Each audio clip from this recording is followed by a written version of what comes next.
कुछ महीने पहले हमने ये भारत जोड़ो यात्रा कन्याकुमारी से शुरू की और आज सुबह हम हैदराबाद पहुंचे। यात्रा नफरत और हिंसा के खिलाफ है। बीजेपी और आरएसएस देश में सिर्फ नफरत और हिंसा फैलाने का काम कर रहे हैं। एक भाई को दूसरे भाई से लड़ाने का काम कर रहे हैं। और भाइयों और बहनों, इससे देश मजबूत नहीं होता है, इससे देश कमजोर होता है। देश की शक्ति देश को आगे ले जाने के बजाय लड़ाई झगड़े में, नफरत में जाया हो जाती है। हमारी यात्रा कन्याकुमारी से शुरू हुई और कश्मीर तक जाएगी।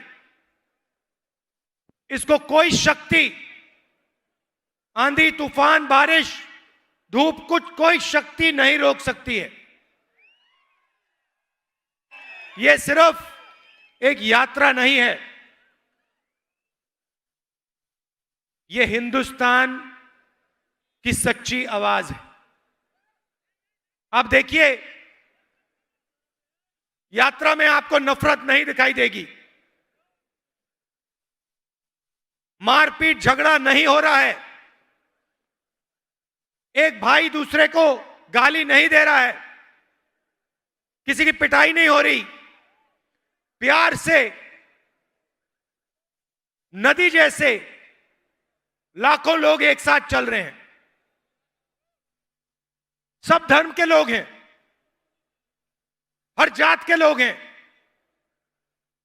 बुजुर्ग लोग हैं, युवा हैं, माताएं हैं, बहनें हैं, सब एक साथ चल रहे हैं।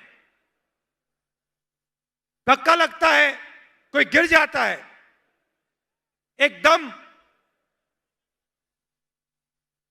एक सेकंड में पूरी की पूरी भीड़ मदद करती है। कोई ये नहीं पूछता तुम्हारा धर्म क्या है, जात कौन सी है, कौन सी भाषा में बोलते हो, कहां रहते हो, ये सवाल नहीं पूछे जाते।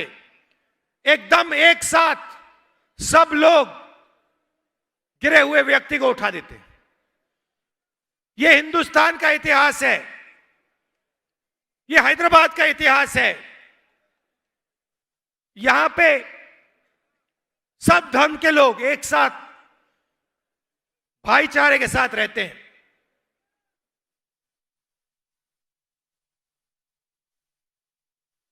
यह आपकी सच्चाई है। 2-3 शिकायतें हैं। मैंने सोचा था कि देश में सबसे ज्यादा पोल्यूशन दिल्ली में है। पता लगा कि हैदराबाद नंबर एक नंबर पे है।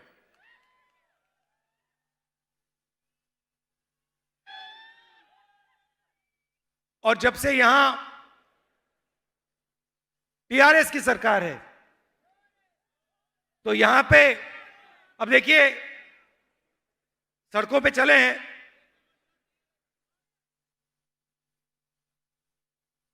मगर सड़कें कम हैं, गड्ढे ज्यादा हैं।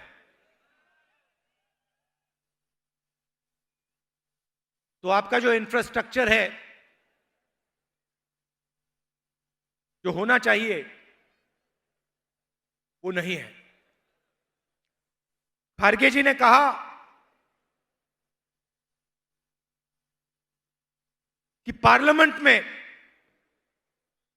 जब भी बीजेपी कोई बिल लाती है, उन्होंने तीन किसान, काले किसान वाले कानूनों की बात की, मगर जब भी लोकसभा में, राज्यसभा में बिल आता है, टीआरएस बीजेपी का एकदम समर्थन कर देती है।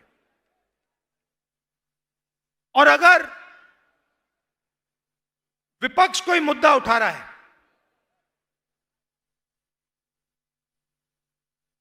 ध्यान बांटने के लिए एकदम टीआरएस के लोग कोई और मुद्दा उठाना शुरू कर देते हैं। भाइयों और बहनों,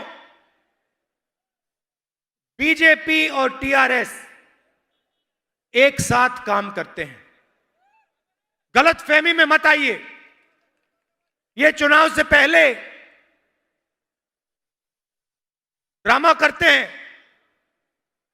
आपके चीफ मिनिस्टर, मगर डायरेक्ट लाइन है नरेंद्र मोदी जी के साथ। इधर फोन उठाते हैं, वहां मोदी जी फोन उठाते हैं, एक सेकंड नहीं लगता। और फिर मोदी जी आपके चीफ मिनिस्टर को ऑर्डर देते हैं, आज ये करना है, कल वो करना है।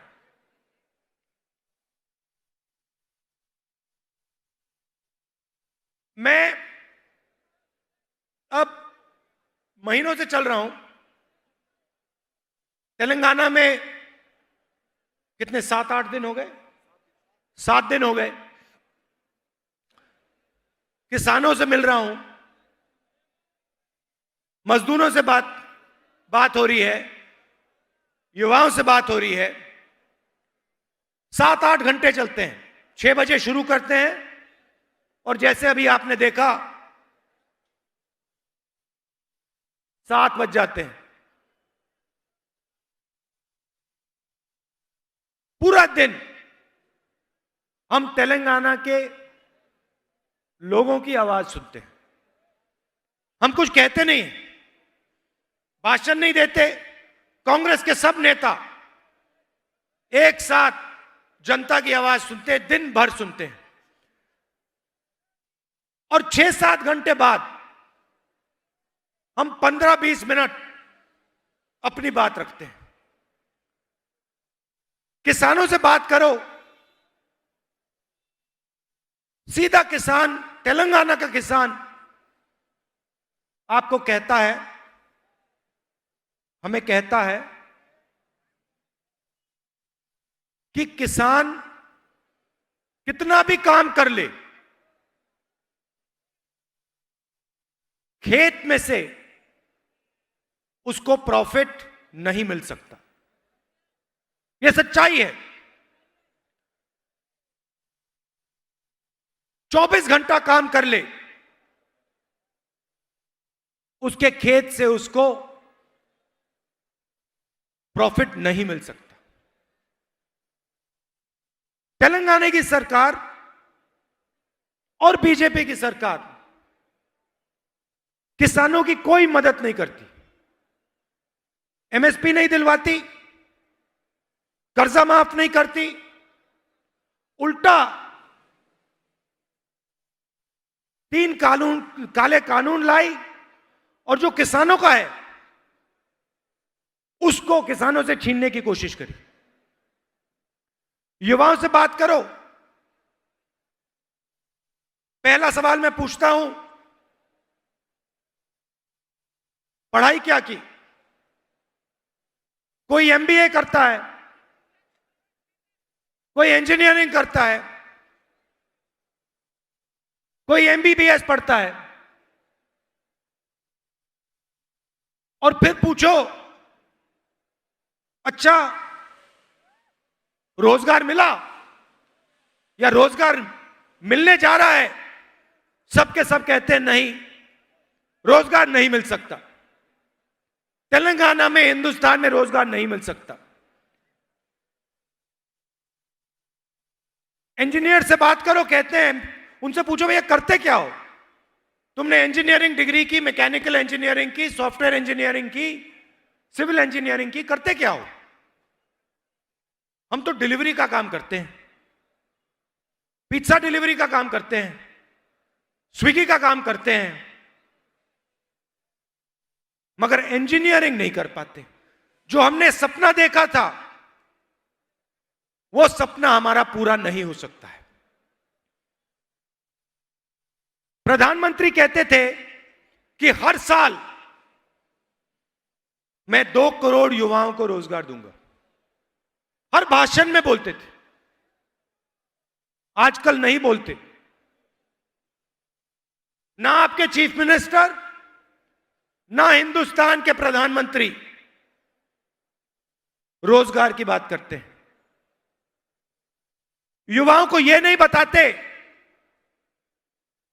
कि हमने रोजगार का जो सिस्टम था उसकी रीढ़ की हड्डी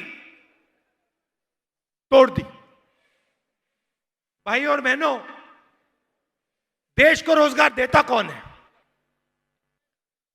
देश को रोजगार छोटा व्यापारी, किसान, जो स्मॉल और मीडियम बिजनेस चलाते हैं, वो रोजगार देते हैं। नरेंद्र मोदी जी ने नोटबंदी करके, गलत जीएसटी लागू करके और कोविड के समय जो इनकी मदद नहीं की, इन 3 चीजों के कारण जो स्मॉल और मीडियम बिजनेसेस हैं, छोटे व्यापारी हैं, दुकानदार हैं, इन सब की रीढ़ की हड्डी बिजनेस खत्म हो गया है। ये रोजगार नहीं दे पाते हैं। सरकार चुने हुए लोगों के लिए काम करती है। दिल्ली में नरेंद्र मोदी जी के 2-3 मित्र हैं, नाम आप जानते हो।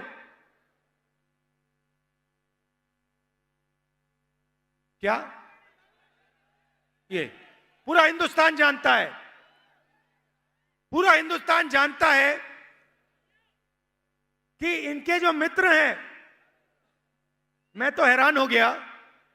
आज सुबह मैंने रेवंत जी से पूछा, ये अभी तक हैदराबाद का एयरपोर्ट है, ये उनके हवाले कैसे नहीं हुआ? अब देखना, देख लेना, थोड़ी देर बाद ये उसको उठा के ले जाएंगे। हिंदुस्तान के पोर्ट्स, सड़कें, एयरपोर्ट,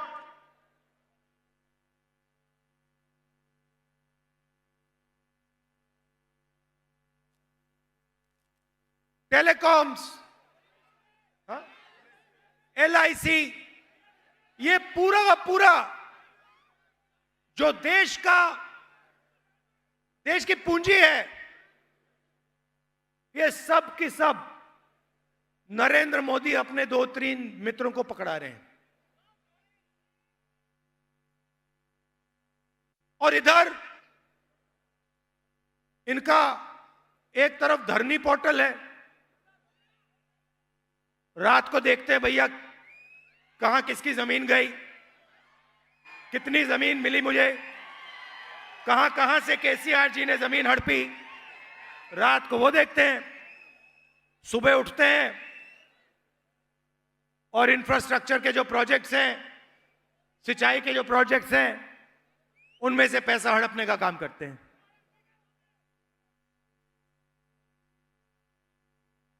और आप लोग एक तरफ बेरोजगारी, दूसरी तरफ महंगाई।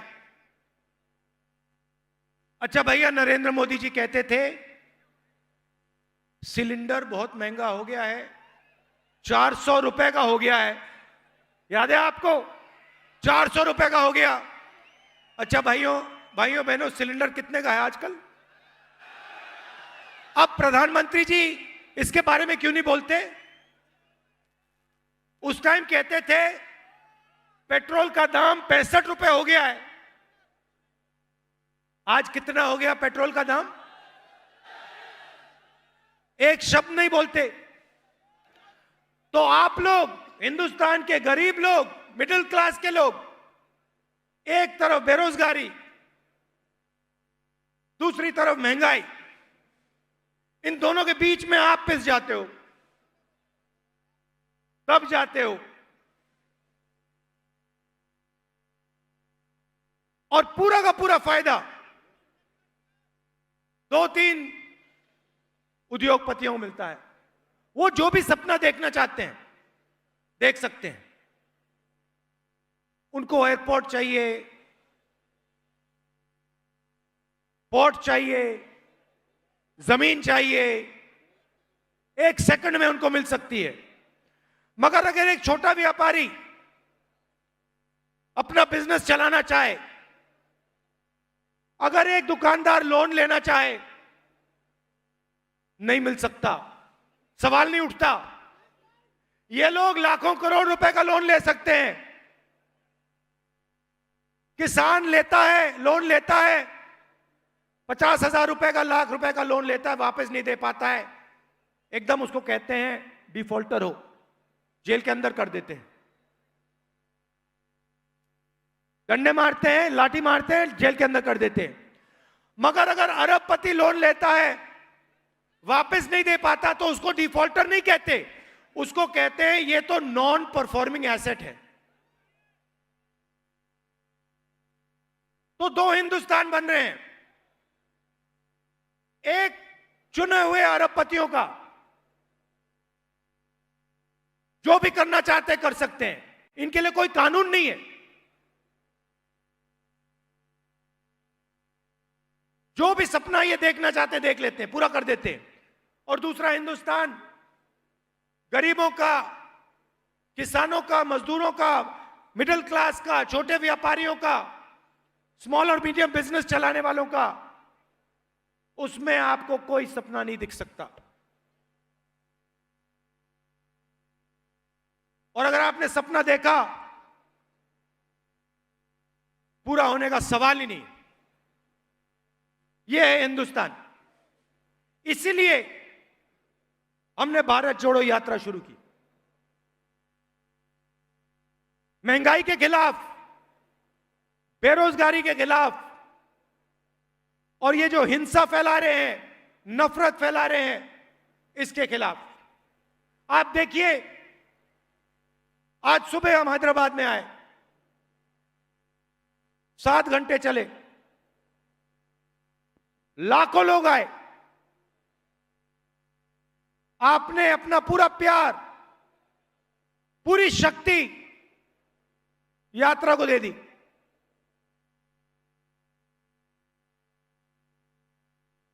आमतौर से क्या होता है, व्यक्ति सुबह उठता है, थकान नहीं होती, 6-7 घंटे बाद चलने के बाद थकान लगती है। आप किसी भी यात्री से पूछ लीजिए, मुझसे मत पूछिए, आप किसी भी यात्री से पूछ लीजिए और वो आपको बताएगा शाम को जो हम कदम लेते हैं, उसमें सुबह वाले कदम से कम थकान होती है। अजीब सी बात है, किसी भी यात्री को थकान नहीं हो रही है।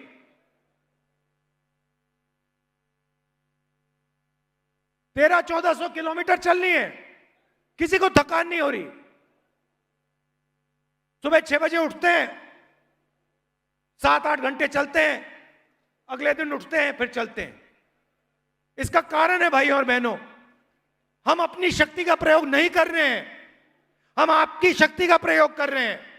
आप हमारे को अपनी शक्ति दे रहे हो,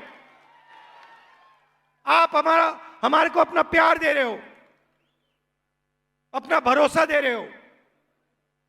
इसके लिए मैं आपको दिल से धन्यवाद करना चाहता हूं। और हैदराबाद जो इंफॉर्मेशन टेक्नोलॉजी का सेंटर है, जिसने पूरे देश का नाम रोशन किया है पूरी दुनिया में, हैदराबाद को मैं दिल से धन्यवाद करना चाहता हूं। और याद दिलाना चाहता हूं आपको कि अगर आप इंफॉर्मेशन टेक्नोलॉजी के सेंटर रहना चाहते हो, अगर आप आगे बढ़ना चाहते हो